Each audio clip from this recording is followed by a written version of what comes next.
Hello, this is Sam Visnic from endyourbackpainnow.com/blog, and in today what I'm going to show you is a very useful technique that I learned from a system called Applied Kinesiology on how to instantly strengthen the abdominal muscles should they be in a weakened position.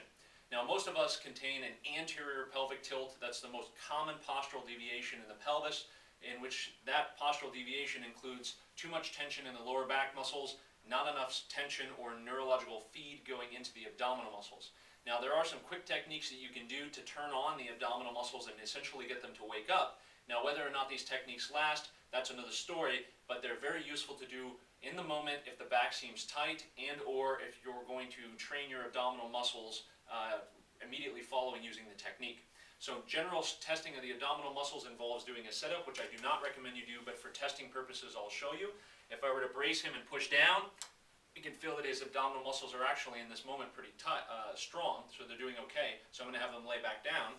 Now, the strengthening points for the abdominals are actually on the inside of the knee. So what I'm going to do is I'm going to lift Nick's leg up here. Now, the points are all the way from the inside of the knee here in a straight line going in the groin.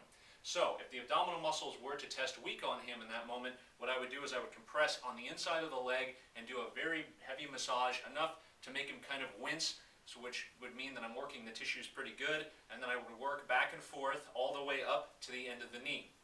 Now, what this does is this activates what's called a Lymphatic reflex point, which helps improve the strength in the abdominal muscles. So I would have him lower that leg, he would bring the other one back up, and then what I would do is I would work that side as well, moving quickly, pushing into the tissues, clearing out the lymphatic points.